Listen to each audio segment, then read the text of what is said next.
አንድ አምላክ በሚሆን በአብ በወልድ በመንፈስ ቅዱስ ስም ኅዳር 13 በዚች ቀን የአእላፍት መላእክት የበዓላቸው መታሰቢያ እናደርግ ዘንድ የቤተ ክርስቲያን መምህራን አዘዙን። እሊህም ሥጋ የሌላቸው ረቂቃን የሆኑ ለዓለም ሁሉ የሚማልዱ ናቸው። ሄኖክም ስለ እርሳቸው እንዲህ አለ። በሰማይ ያለው ነፋሳት በደመና ውስጥ አወጡኝ፣ በእሳት ላንቃም ወደ ታነጸች ቤት አደረሱኝ። በዚያም አእላፍት መላእክትን አየሁ። እነርሱም በእሳት ላቦት ላይ የቆሙ፣ ልብሶቻቸውም እንደ በረድ ነጭ ናቸው አለ። ያዕቆብም እንዲህ አለ። ከምድር እስከ ሰማይ የምትደርስ መሰላልን አየሁ። የእግዚአብሔርን መላእክት በውስጧ ይወጡና ይወርዱ ነበር። ሁለተኛም ከሶርያ መመለሻው በሆነ ጊዜ የመላእክት ሰራዊትን አየሁ አለ። ሙሴም እንዲህ አለ። እግዚአብሔር አሕዛብን በቦታ እንደለያቸው የአዳምን ልጆች እንደበተናቸው እግዚአብሔርን በሚያገለግሉ መላእክት ቁጥር የአሕዛብን አውራጃዎች እንደወሰናቸው። ሁለተኛም እግዚአብሔር ከሲና ተራራ መጥቶ በሴይር ታየኝ፣ ረቂቃን መላእክቶችም ከእርሱ ጋር ነበሩ አለ። ዳዊትም እንዲህ አለ። መላእክቱን መንፈስ አገልጋዮቹንም የእሳት ነበልባል የሚያደርግ እሱ ነው። ሁለተኛም የእግዚአብሔር ሰረገላዎች የብዙ ሺህ ናቸው አለ። ኤልሳዕም የእሳት ሰረገላዎችና የእሳት ፈረሶች በዙሪያው ቆሞ ሲጠብቁት አየ። ዳንኤልም እንዲህ አለ። ዙፋኖችን እስቲዘረጉለት ድረስ ደርሶ አየሁ። ብሉየ መዋዕል እግዚአብሔር በላያቸው ተቀመጠ። ልብሱም እንደ በረድ ነጭ ነው፣ የራሱም ጠጉር እንደ ብዝት ነጭ ነው። ዙፋኑም የሚነድ እሳት ነው፣ ሰረገላውም የሚንቦገቦግ ፍም ነው። የእሳትም ጎርፍ በፊቱ ይፈሳል።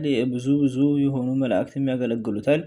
የእልፍ መላእክትን በፊቱ ይቆማሉ።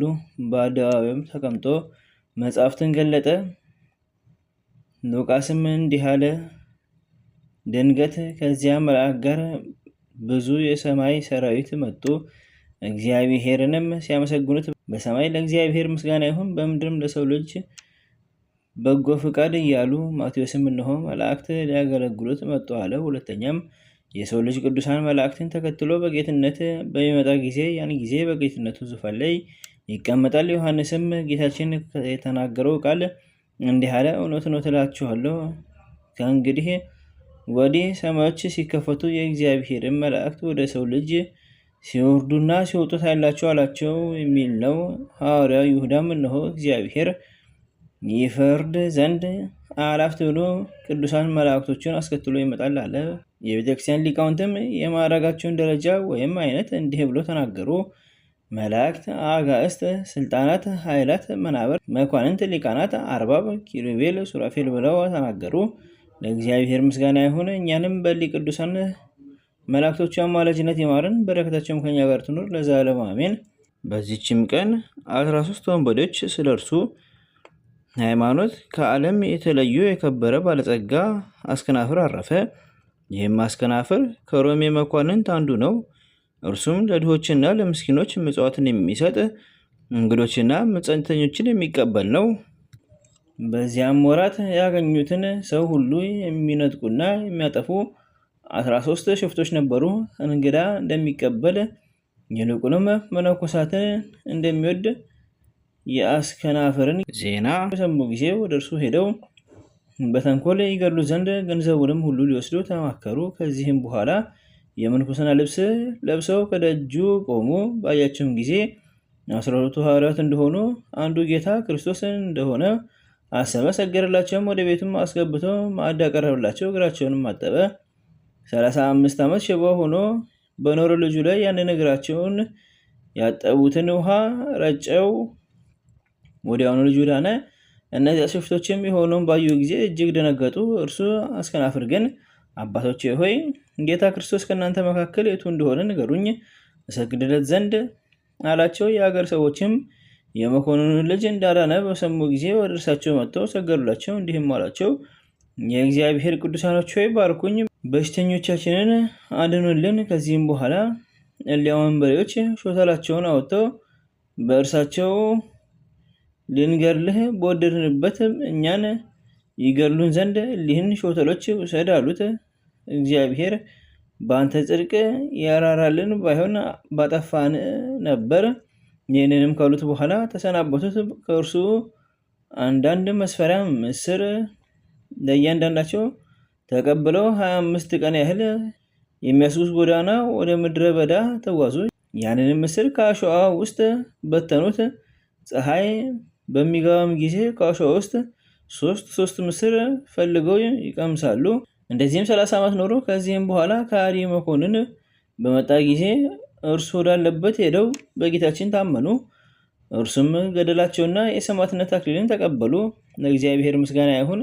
እኛንም በአስከናፍርና በሊ ቅዱሳን ጸሎት ይማረን ለዘላለሙ አሜን። በዚችም ቀን በሀገረ ንጽና ኤጲስቆጶስ የከበረ አባት ጢሞቴዎስ አረፈ። ይህም ቅዱስ ከታናሽነቱ ጀምሮ ልቡ ንጹሕ የሆነ ጻድቅ ሰው ነው። ታላቅ ተጋድሎም የተጋደለ ነው። የንጽና አገር መኮንንም ለሰዎች የቀናች ሃይማኖትን በማስተማሩና በክብር ባለቤት በጌታችን ኢየሱስ ክርስቶስ ስላመነ ይዞ ጽኑ ስቃይን ብዙ ዘመናት አሰቃየው። ከእስር ቤት አውጥቶ ጽኑ ስቃይን አሰቃይቶ ወደ እስር ቤት ይመልሰው ነበር። ከእርሱ ጋር ስለ ሃይማኖት የታሰሩ ብዙዎች ቅዱሳን ሰማዕታት ነበሩ። ከእርሳቸውም በወህኒ ቤት ውስጥ ጥቂቶች እስኪቀሩ ድረስ የአካዲ ንጉሥ ብዙዎችን አውጥቶ አሰቃይቶ ንጹሕ ደማቸውን በማፍሰስ ፈጃቸው። ከዚህም በኋላ ከሃዲው ንጉሥ ዲዮቅልጥያኖስን እግዚአብሔር ባጠፋው ጊዜ እግዚአብሔርን የሚወድ ጻድቅ ሰው ቆስጠንጢኖስ ነገሰ። በዚያንም ጊዜ ክርስቶስን በመታመን የታሰሩትን ሁሉ ይፈቷቸው ዘንድ መልእክቱን በየሀገሩ ሁሉ ደረሰች። ይህ ቅዱስ አባት ጢሞቴዎስም ከእስር ቤት በወጣ ጊዜ በሀገረ ስብከቱ ያሉትን መነኮሳትንና ካህናቱን ሁሉ ሰበሰባቸው። ስለዚያ ስላሰቃየው መኮንን ነፍስ ድህነትም እግዚአብሔርን እየለመነ ከማታ እስከ ጠዋት ድረስ ፍጹም የሆነ ጸሎትን በማድረግ አደረ። እንዲህም ብሎ ጸለየለት። አቤቱ ይህንን መኮንን ማረው፣ እርሱ ለእኔ ታላላቆች የሆኑ በጎ ነገሮችን አድርጎልኛልና ወደ አንተም ለመድረሴ ምክንያት ሆኖኛልና። አቤቱ እንዲሁ በአንተ አምኖ ወደ አንተ ይደርስ ዘንድ ምክንያት አድርግለት። የዚህ አባት ልብ ከቂም ከበቀል ነጻ በመሆኑ ሰዎች አደነቁ። ይምረው ዘንድ ነፍሱንም ያድንለት ዘንድ አባ ጢሞቴዎስ ስለ እርሱ ወደ እግዚአብሔር እንደሚለምን ለመኮንኑ ነገሩት። መኮንኑም ሰምቶ እጅግ አደነቀ፣ እንዲህም አለ። እኔ ግን ጽኑ ስቃይን ስላሰቃየሁት እንደሚረግመኝ አስብ ነበር። አሁን እርሱ ግን ስለ እኔ ምሕረትን ይለምናል። የእሊህ ክርስቲያን ሃይማኖታቸው በውስጡ የተሰወረው ሰማያዊ ምስጢር አለ። ከዚህም በኋላ መኮንኑ ልኮ ይህን አባ ጢሞቴዎስን አስመጣውና ስለ ክርስትና ሕግ ያስረዳው ዘንድ ለመነው። እርሱም ከዓለም መፈጠር ጀምሮ ያለውን ገለጠለት። ዳግመኛም የወልደ እግዚአብሔር ሰው የሆነበትን ምክንያት ከብዙ ዓመታትም አስቀድሞ ነቢያት ስለ እርሱ ትንቢት የተናገሩለትን ከእመቤታችን ከቅድስት ድንግል ማርያም የእግዚአብሔር ልጅ ሰው በመሆኑ ትንቢታቸውን እንደተፈጸመ ስለኛ መከራን ተቀብሎ ተሰቅሎ ስለመሞቱ ስለ ትንሣኤው እና ስለ ዕርገቱ ዳግመኛም ለፍርድ ስለመምጣቱ አስረዳው። መኮንኑም በክብር ባለቤት ጌታችን ኢየሱስ ክርስቶስ አምኖ በዚህ አባት እጅ የክርስትና ጥምቀትን ተጠመቀ። ሹመቱንም ትቶ መነኮሰ፣ በገድልም ተጠመደ። ከዚህም አባት ጢሞቴዎስ መንጋዎች ውስጥ የተቆጠረ ሆነ። ይህም አባት ጢሞቴዎስ የቀረ ዘመኑን መንጋዎችን ሁልጊዜ እያስተማረ በቀናች ሃይማኖት ላይ እያጸናቸው ኖሮ ሰላም በፍቅር በአንድነት አረፈ። ለእግዚአብሔር ምስጋና ይሁን። የዚህም አባት በረከት ከኛ ጋር ትኖር ለዘላለሙ አሜን። በዚህችም ቀን ለአባቶች ሊቃነ ጳጳሳት 34ኛ የሆነ የእስክንድርያ ሊቀ ጳጳሳት ቅዱስ አባት ዘካርያስ አረፈ። ይህም አባት ከእስክንድርያ ሰዎች ወገን ነው። በቤተ ክርስቲያንም ንብረት ሁሉ ላይ መጋቢነትና ቅስና ተሾመ። እርሱም በተጋድሎ የጸና ንጹሕ ድንግል ነው። በጠባይም ዋቅን የሆነ በእድሜውም የሸመገለ ነው። ሊቀ ጳጳሳት አባ ፊላታዎስም ባረፈ ጊዜ ለዚህ ሹመት የሚገባ ሰው ይመርጡ ዘንድ በእግዚአብሔር ምክር ኤጲስቆጶሳት ተሰበሰቡ። እነርሱ ለዚች ሹመት ስለሚሻል ሰው በወንጌላዊ ማርቆስ ቤተክርስቲያን ተሰብስበው እየተነጋገሩ ሳሉ እነሆ አንድ ሰው መማለጃ በመስጠት ያለ ኤጲስቆጶሳት ፈቃድ ሊቀ ጵጵስና ይሾም ዘንድ ከንጉሥ የመልእክት ደብዳቤ ይዞ እንደሚመጣ ከእርሱም ጋር ከንጉሥ የተቀበላቸው ጭፍሮች እንዳሉ ሰሙ። ኤጲስቆጶሳቱም የአባቶቻችንን የሐዋርያት ስርዓት በመተላለፍ መማለጃ በመስጠት ስለሚደረገው የሊቀ ጵጵስና ሹመት አዘኑ። ስለዚህም እርሱ ራሱ የመረጠውን ይሾምላቸው ዘንድ ወደ እግዚአብሔር ተግተው በማዘውተር የሚጸልዩና የሚማልዱ ሆኑ። እነርሱ እግዚአብሔርን እየለመኑ ሳሉ እነሆ ይህ አባት ዘካርያስ ከቤተ ክርስቲያን ጫፍ በመሰላል ሲወርድ ሆምጣጤ የተመላ እንስራ በእጁ ይዞ ነበር። እግሩንም አድጦት ከመሰላሉ ጫፍ እስከ ወደታች ወደቀ። እንስራውንም እንደያዘ ፈጥኖ ተነሳ። እንስራውም አልተሰበረም፣ ሆምጣጤውም አልፈሰሰም። ኤጲስቆጶሳቱም ይህን ምልክት ባዩ ጊዜ እጅግ አደነቁ። የአገሩ ሰዎች ትንሹንም ትልቁንም ስለ እርሱ ጠየቋቸው። እነርሱም ጽድቁንና ትሩፋቱን ተናገሩ። ስለ እርሱም መሾም ሁሉም ተስማምተው ይህን አባ ዘካርያስን በእስክንድርያ ሀገር ላይ ሊቀ ጳጳሳትና ሾሙት። ከዚህም በኋላ ብዙ መከራና ሐዘን በላዩ ከግብፅ ንጉሥ አልሐክም ዘንድ ደረሰበት። ይህም ገዢ ማለት ነው። በዚያም ወራት ከአባ መቃርስ ገዳም አንድ መነኩሴ ወደ እርሱ መጥቶ ኤጲስቆጶስነትን ሹመኝ አለው። አባ ዘካርያስም ልጄ ሆይ ታገስ፣ አባቶቻችን ሐዋርያትም ያዘዙትን ስርዓት አተላለፍ፣ ግን ወደ ገዳም ተመለስ፣ ስለ ነፍስ ድህነት ተጋደል፣ እግዚአብሔርም የፈቀደውን ይሁን አለው። ይህንንም በጎ ምክር በሰማ ጊዜ ያ መነኩሴ ተቆጣ። በልቡም ሰይጣን አደረበትና ወደ ግብፅ ንጉሥ ሄዶ በሐሰት ነገር አባ ዘካርያስን ወነጀሉ። ንጉሱም የከበረ አባት ዘካርያስን ይዞ አሰረው። ከዚህም በኋላ ተነጣጥቀው ይበሉት ዘንድ ለአንበሶች ጣለው። አንበሶችም ከቶ አልቀረቡትም። ንጉሱም የአንበሶቹን ጠባቂ ተቆጣ፣ ከሊቀ ጳጳሳቱ ጉቦ የተቀበለ መስሎት ነበርና። ከዚህም በኋላ አንበሶችን አስራባቸውና ሊቀ ጳጳሳቱን የላም ደም ቀብቶ በድጋሚ ለአንበሶች ጣለው። እነርሱም ከቶ አልቀረቡትም። ንጉሱም አደነቀ፣ ከአንበሶቹ መካከል እንዲያወጡ ታዘዘ። ከዚህም በኋላ 3 ወር አስረው ሁልጊዜ እንዲህ የሚለው ሆነ፣ የክርስቲያንን ሃይማኖት ትተህ ወደኛ ሃይማኖት ካልገባ አለበለዚያ እኔ አሰቃይቼ በሰይፍ እገድልሃለሁ፣ ዳግመኛ ለአንበሶች እጥልሃለሁ ወይም ከእሳት ውስጥ እጨምርሃለሁ። የከበረ አባ ዘካርያስ ግን በሃይማኖቱ በመጽናት ምንም አልፈራም። ሁለተኛም ብዙ ቃል ኪዳኖችን ገባለት። እንዲህም አለው፣ ትእዛዜን ተቀብለህ ወደ ሃይማኖቴ ብትገባ እኔ ብዙ ሀብት እሰጥሃለሁ፣ በሁሉ መሳፍንትም ላይ መስፍን አድርጌ እሾምሃለሁ። ቅዱስ አባት ዘካርያስም በዓለም ያለ መንግስትን ሁሉ ብትሰጠኝ የቀናች ሃይማኖቴን አልተውም ብሎ መለሰለት። ከዚህም በኋላ ጥቂት ቀን አስሮ ለቀቀው። ከእስር ቤት ወጥቶ አባ ዘካርያስ ወደ አስኬት ገዳም ሄደ።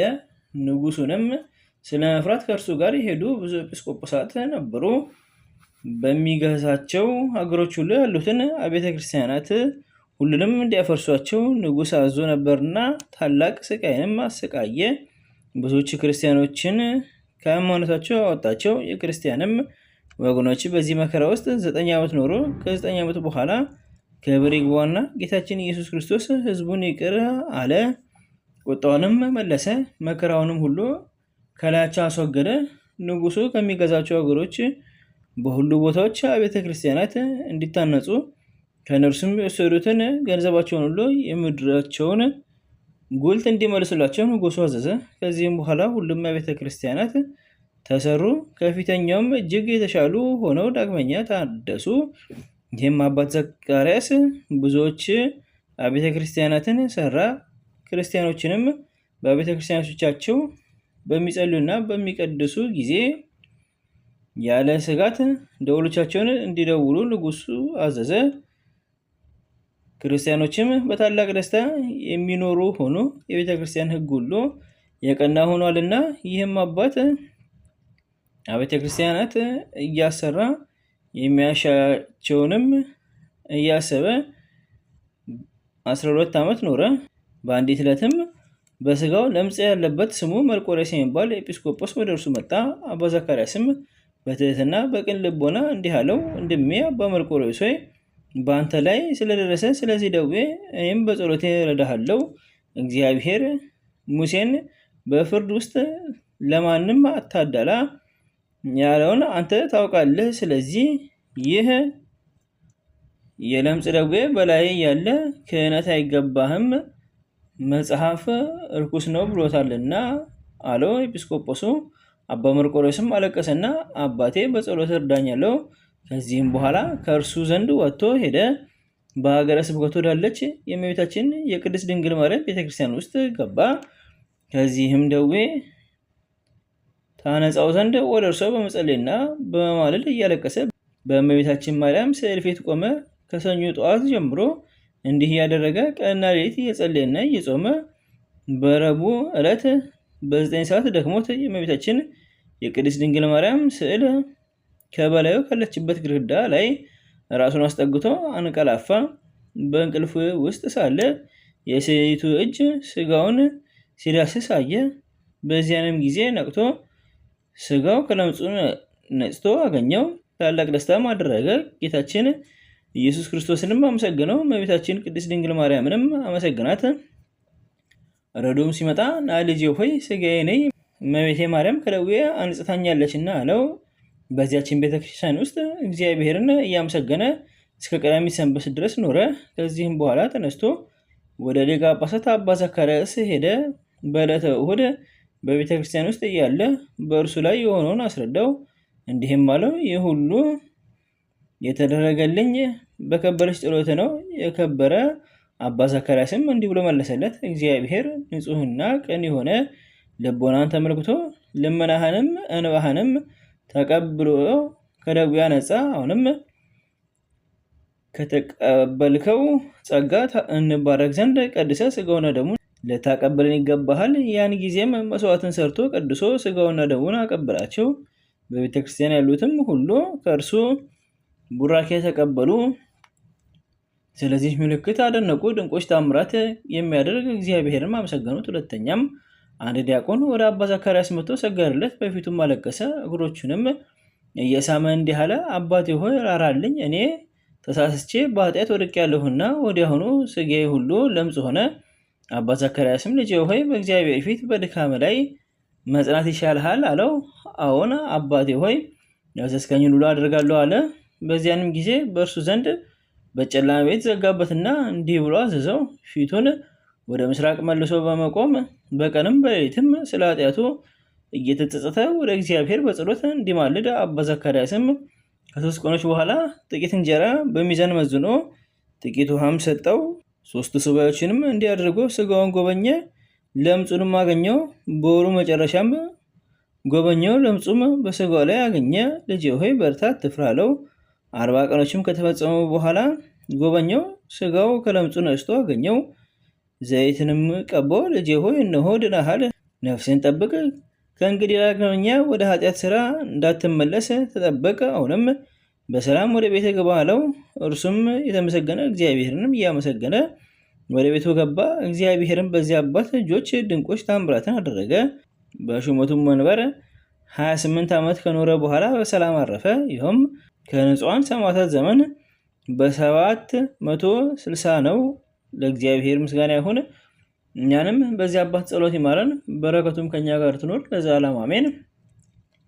አንድ አምላክ በሚሆን በአብ በወልድ በመንፈስ ቅዱስም ህዳር 14 በዚች ቀን የሀገረ ጠራኪያ ኤጲስቆጶስ ቅዱስ አባት አባ መርትያኖስ አረፈ። እዛ አቅረብኩ ማሕሌተ ዘኪርየ አእላፈ እምነተጸምዱከ ዘልፈ እለ አነብብ ተወከፍ ዜኔቴ መጽሐፈ እንተለሰከ እግዚኦ ጸዲቀ መሎት ወኮፈ እምላቡ ውላን ዘተርፈ ነቢያት ቅዱሳን ሐዋርያት ሰባኪያን ሰማዕታት ወጻድቃን ደናግል አዲ ወመነኮሳት ሄራን ባርኮ ጉባኤ ዛቲ መካን እስከ ደቂቀ ሊቅ ቆኖስ ሕፃን ለጻፈ በገርታስ ወለዛ ጻፎን ሰደስ ወለዛ አቡ ስርጎ መሳሊስ ወለሰማ ቃሉ በዝነፈሰ በጸሎተሙ ማርያም አራቂተ ኩሉ እንባ ስውር የማረን ኢየሱስ ክርስቶስ በቅዱሳኑ ጸሎት ጠብቀን፣ በረከታቸውም ከኛ ጋር ትኖር። ኦ አምላክነ በከመ ትገው አኮ በከመ ምሳሌ አቡነ ዘበሰማያት